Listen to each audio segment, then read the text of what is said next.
Baik, nampaknya di virtual sudah ada yang pertama ini, ada Pak Dik-Dik di Bandung. Assalamualaikum Pak Dik-Dik. Mohon dibantu. Waalaikumsalam Ya. warahmatullahi wabarakatuh, Pak Afkar. Alhamdulillah Pak Dik-Dik, sudah lama kita tidak ketemu dan sekarang kita ketemu walau hanya tatap muka seperti ini. Silakan Pak Dik-Dik, tapi saya tanya kabar dulu nih, kabar Ramadan kedua gimana nih di Bandung? Masih hujan? Oh masih hujan, adem Masih ya? hujan dari hari pertama sampai hari ini. Tadi pagi aja yang cerah, Pak Afkar. Ya, di sini panas banget ini Pak Dik-Dik. Ya, silakan Pak Dik, berkaitan dengan Rayatullah hari ini, apa yang mau disampaikan ke Buya Syakur? Ada 3 poin Ini atau 4 poin saya kira. sebetulnya nyambung beberapa keterangan Buya. Punten Buya, kalau saya ingin mengulang kembali bahwa Buya pernah nyampaikan bahwa qalbuka baitullah la yadkhulu qalbuka sya'ulillah. Hatimu adalah rumah Allah. Jangan ada yang masuk ke dalam hatimu selain Allah, berkaitan dengan butir yang 152 barusan itu. Tapi realitas sendiri tadi juga dijelaskan oleh Buya bahwa justru ketika kita melupakan sesuatu, menaruh di bawah telapak kaki itu justru malah jadi ingat. Ini juga saya teringat Mbak Buya ketika saya mempermasalahkan ini, Buya juga bilang nggak usah cari pembenaran, akui sajalah, kan gitu. Itu bahasa Buya, akui sajalah. Daripada nyari pembenaran malah nanti Allah akan menghukum kita. Nah, ini antara penjelasan Buya dengan realita ini, ya terus terang aja, untuk saya sangat-sangat senjang sekali Buya. Jadi kalau dikatakan jangan ada sisa antara aku dan engkau, masih kelewat banyak sisanya kalau ketimbang modalnya Buya. Nah, untuk mengurangi sisa-sisa itu barangkali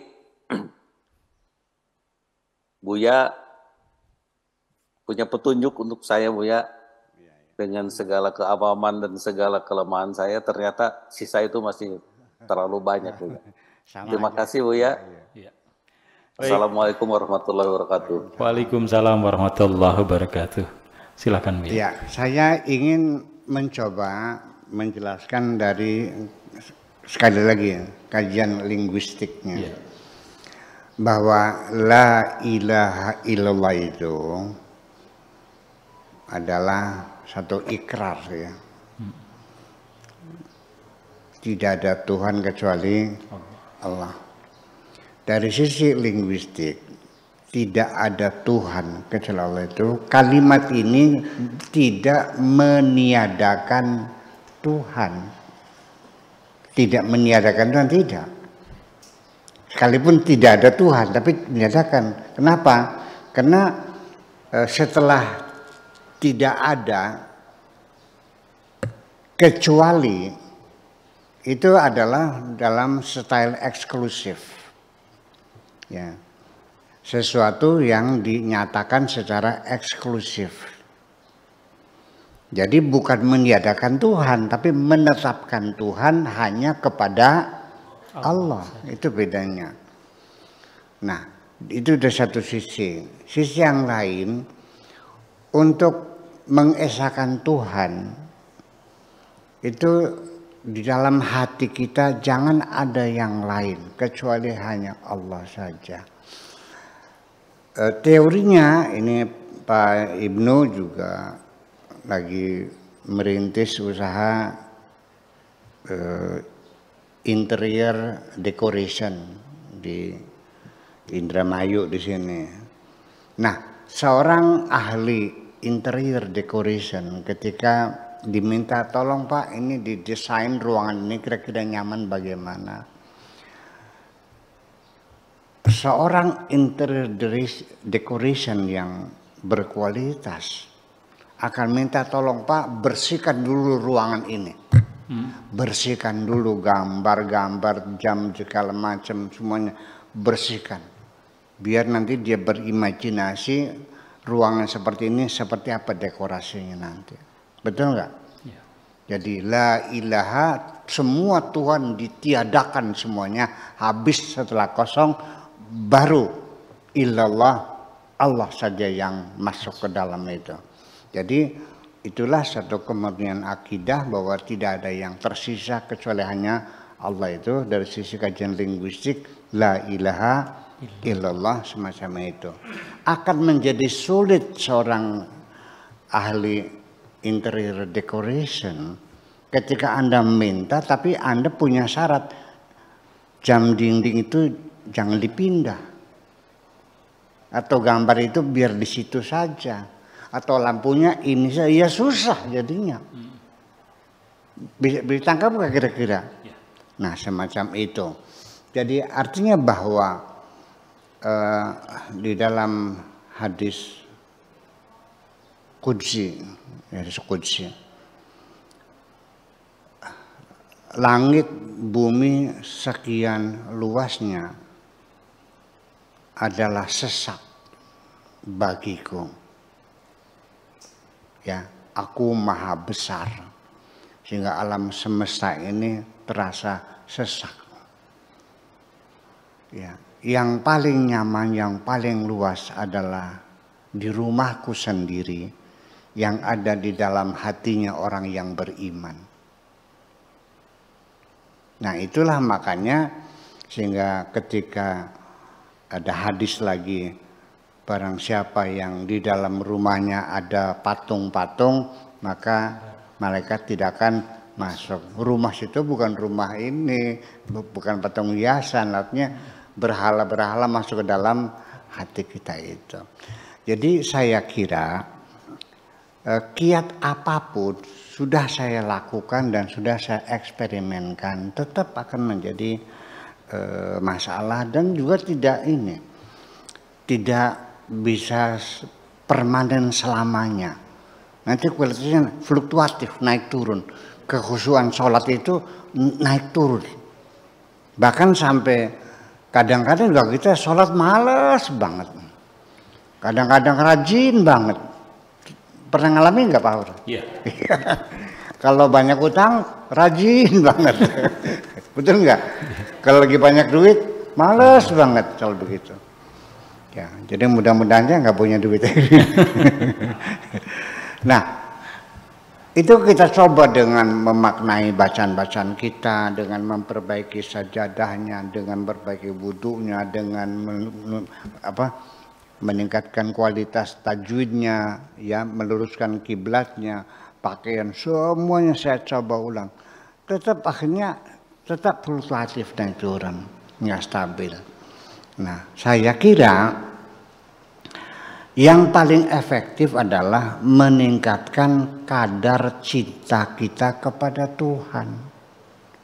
Semakin cinta kita semakin besar, maka kekhusyuan kita semakin besar juga. Seorang perempuan yang sangat saya cintai, sangat saya cintai, percaya nggak? Sampai saya digigit nyamuk semalaman karena sedang berbincang-bincang dengan perempuan yang sangat saya cintai.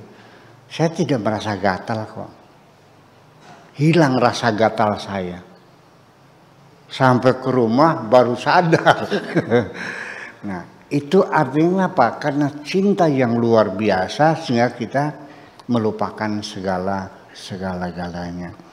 Sebetulnya begini, sholat khusyuk yang dalam cerita itu selain Nabi Muhammad itu namanya Sayyidina Ali.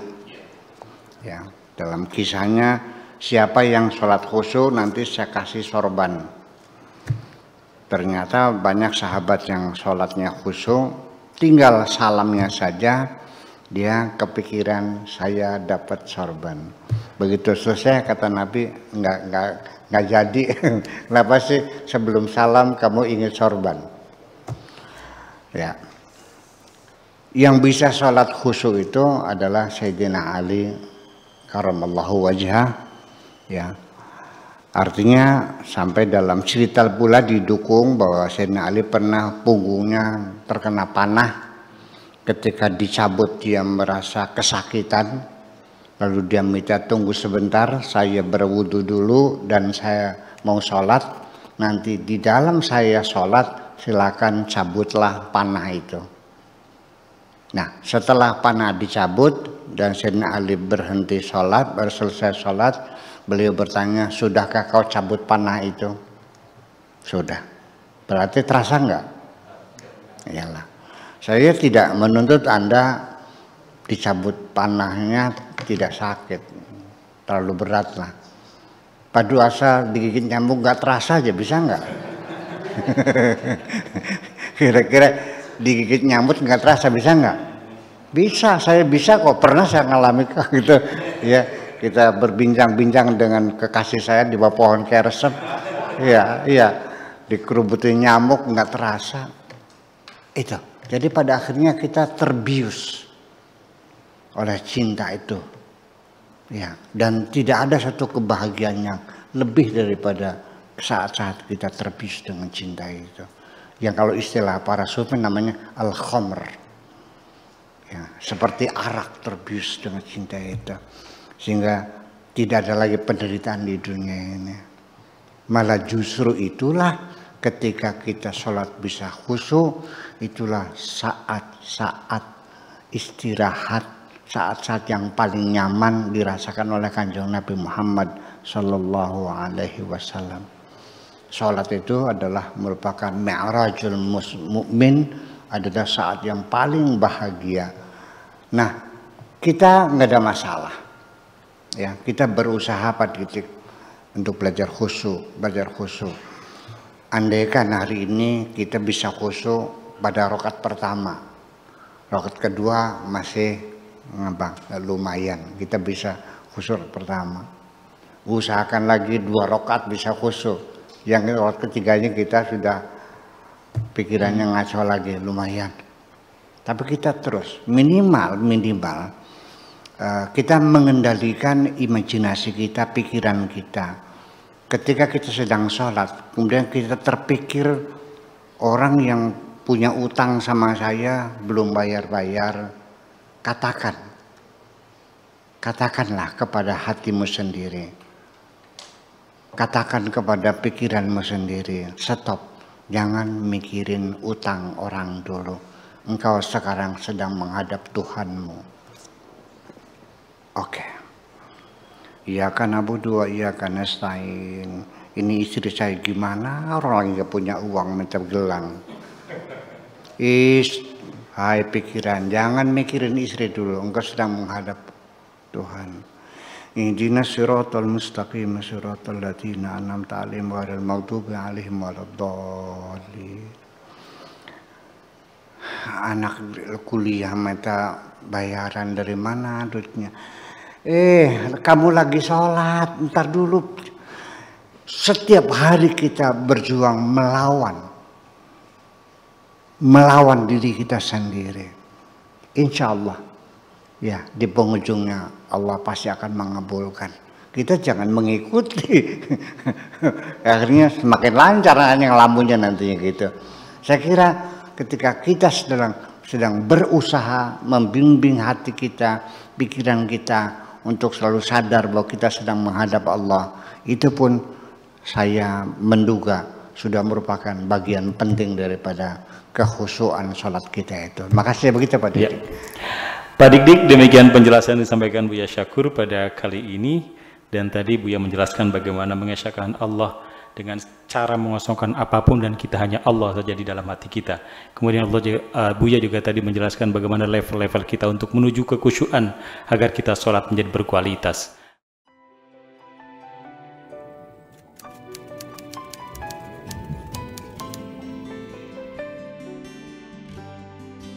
Aku hanya ingin berbagi kebahagiaan dan tidak menggurui siapapun. Terlalu sulit bagiku untuk menyalahkan siapapun. Akan tetapi apabila ada orang yang ingin mengisi raporku, tentu aku sangat gembira sekali. Dan kujamin aku tidak akan sakit hati sedikit.